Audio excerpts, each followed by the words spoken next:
আমাদের স্বরাষ্ট্রমন্ত্রী শিলং থেকে পরামর্শ নিয়ে এসেছেন। সেই পরামর্শ ইসলামী ব্যাংকের উপরে আঘাত করে পরামর্শ বাস্তবায়ন করার নির্লজ্জায় মেতে উঠেছে।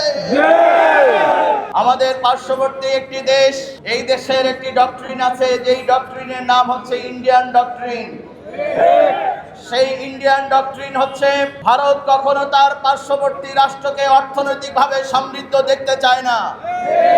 ব্যবসা বাণিজ্য শিল্প অর্থনীতিতে তারা সমৃদ্ধ হতে দেখতে চায় না, যে কারণে ভারত তার পার্শ্ববর্তী রাষ্ট্রগুলোকে দুর্বল করে রাখার জন্য, তাদের বিগ ব্রাদার সুখ বড় ভাই সুলভ মানসিকতা রক্ষা করার জন্য, পার্শ্ববর্তী রাষ্ট্রকে নিয়ন্ত্রণ করার জন্য দেশের অর্থনীতি, দেশের যুব সমাজ সাংস্কৃতিক আগ্রাসনের মাধ্যমে দেশের যুব সমাজকে ধ্বংস করে, অর্থনৈতিক ব্যবস্থাকে পঙ্গু করার মাধ্যমে তারা একটি দেশের স্বাধীনতা সার্বভৌমত্বকে বিনষ্ট করতে চায়।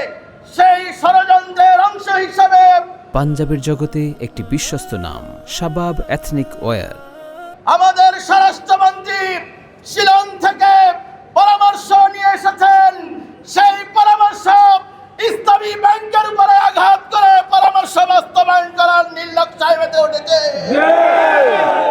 আমরা অত্যন্ত উদ্বেগের সাথে লক্ষ্য করছি 3 মাসের ব্যবধানে ইসলামী ব্যাংকের উপরে অবৈধ হস্তক্ষেপ কেন? নিঃসন্দেহে এটা অনেক সুদূর প্রসারী একটি চিন্তা এবং ষড়যন্ত্রের অংশ।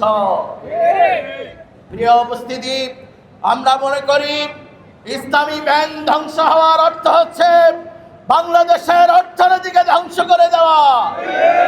ইসলামী ব্যাংককে শেষ করে দেওয়ার অর্থ হচ্ছে বাংলাদেশকে পঙ্গু করে দেওয়া।